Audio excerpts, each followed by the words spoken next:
Fala galera, o Universo Evangelho está começando e no vídeo de hoje nós vamos dar início ao que eu posso dizer como a parte mística do canal, a parte espiritual finalmente encontrada em Evangelho. Muitos símbolos, muitas vertentes, muita coisa está relacionada a Evangelho desde quando ele surgiu. E por conta disso, não é raro você encontrar alguma conotação religiosa em Evangelho. Eu já fiz um vídeo sobre isso, se chama Existe Deus em Evangelho? Eu vou deixar aí no card, é importante que você assista esse vídeo antes de você entrar de cabeça nesse. Esse é um projeto, cara, que eu estou há muitos anos planejando no canal e finalmente chegou o momento. Este é o primeiro vídeo e possivelmente o mais importante de todos. Nós vamos fazer dois vídeos iniciais dessa parte. Dentro do que será explicado nesse vídeo, a gente então inicia a Creepypasta de Evangelion finalmente. Só que eu não posso explicar os próximos vídeos se eu não fazer este aqui, que é o mais importante de todos. E mesmo que a gente trate mais essa parte mística, a gente jamais pode deixar de lado a ciência aplicada em Evangelion. A gente vai ter que conviver com esses dois pontos e campos ao mesmo tempo. Mas é para isso que esse canal está aqui. Ele existe justamente para a gente ir atrás das perguntas mais complicadas de Evangelion e trazer as respostas tão complicadas quanto. Então se prepare, porque no vídeo de hoje nós iremos abordar Kabbalah, o código místico empregado em Evangelion que possivelmente terá todas as respostas para Evangelion, do começo até o fim. E se não teremos todas elas, com certeza a gente vai ter algumas das mais difíceis reveladas. Kabbalah está muito empregado em Evangelion e a gente vê isso do começo até o fim. Nós temos alguns símbolos em Evangelion que estão presentes na Kabbalah, como por exemplo na própria cidade Tóquio 3, fortificada, ela é feita em cima de um símbolo da Kabbalah. Temos também o sinal da cruz e em The End of Eva nós temos mais um grande símbolo da Kabbalah que é chamada de Sephirat, ou como alguns preferem pronunciar, Sephiroth. Calma, vamos descomplicar, então vamos entender o que de fato é Kabbalah. Kabbalah é uma palavra em hebraico que, se traduzindo ao nosso bom e velho português, significa receber. Ou seja, então existe algo a ser recebido, existe algo a receber. Portanto, então é Kabbalah. Acredita-se que a sua origem aconteceu há milhares de anos atrás, nos tempos de Moisés, quando ele subiu até o Monte Sinai. E nesse evento histórico, Moisés, a descer do Monte Sinai, ele traz contigo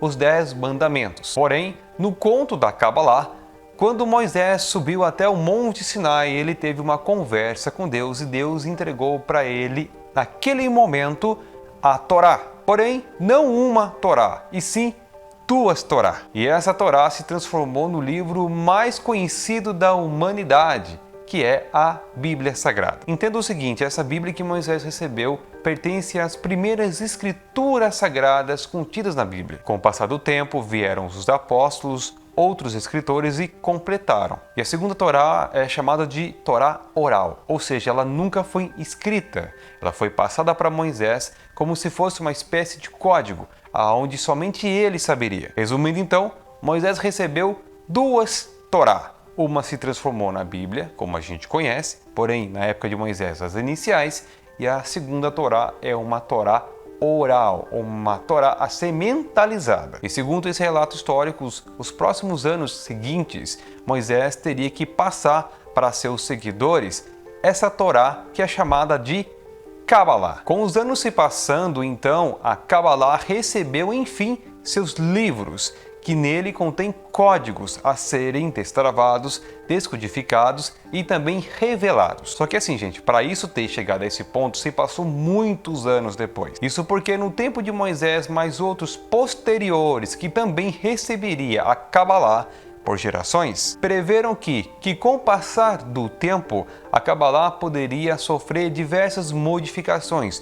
Por isso que, tanto para Moisés foi passado em forma de código, tanto para os outros seguidores e também seus apóstolos, também foi passado em forma de código. E se você ler hoje algum livro da Kabbalah, haverá muitos códigos, muitas histórias. É um livro, de certa forma, interpretativo e difícil de ser lido. Segundo se diz também que para você poder entender a Bíblia Sagrada, você também tem que ler os livros da Kabbalah, porque uma completa a outra. E agora então nós vamos entrar em alguns símbolos da Kabbalah e você pode pegar esses símbolos e bater referência com o Evangelion, porque vai ficar até mais fácil o que vem pela frente. Vamos começar pelo símbolo máximo da Kabbalah aqui no Ocidente, que é a árvore de Sefirat. Sefirat é um desenho que segue o formato de uma árvore, na qual é justamente o corpo de Deus. Em cada ponto da Sefirat, ou seja, as safiras, possui uma representatividade de algo que está no mundo. E segundo a Kabbalah, a árvore de Sefirat, que também é o corpo de Deus, é a mesma representatividade do corpo humano, ou seja, recebe e recebe. Ela foi desenhada com dois propósitos. O primeiro é que, se caso você aprofunde em cada uma das safiras, isso vai facilitar a tua comunicação com Deus e Ele com você. A grosso modo falando aqui, é na verdade um aprimoramento do moral humano, porque sem isso a gente não chega até o divino. E o segundo propósito é justamente para que você entenda que se você partiu de um ponto, você irá voltar a esse ponto, que é chamado de ponto de origem. E nesse ponto de origem, uma expressão popular, é você fazer parte de um todo, tudo está se conectando, tudo está conectado desde os princípios dos tempos. Outro símbolo da Kabbalah é o Sol e a Lua. O Sol representa a força, o poder, a juventude, toda aquela energia que possui no corpo humano. E a Lua representa a fraqueza, a timidez, tudo aquilo que afasta a gente de algo ou nos mantém distante de algo. Logo então, Sol e a Lua são um oposto do outro. Porém, um precisa do outro. Como dito antes, a árvore de Sefirat, ela aparece lá em Tóquio 3. Ela foi desenhada em cima para se formar as safiras e se juntar como se fosse uma árvore. E a mesma Sefirat também está presente em Rebuild, tanto em Tóquio 3 quanto em outros lugares também. Asuka representa o Sol e a Rei representa a Lua, uma oposta da outra. Com essas coisas que eu apresentei para vocês, eu tenho certeza que vocês já começaram a dar uma de Capitão América e encontraram as diversas referências. Tanto que constantemente a Rey, de alguma forma, tem uma imagem da Lua atrás dela. Até mesmo no final do Evangelho, no encerramento, aparece a Rey atrás de uma lua. O próprio tom da cor da Asuka se remete ao tom forte da cor do Sol. E em vários momentos que a Asuka também aparece no anime, ela está iluminada pelo Sol em um dia mais claro.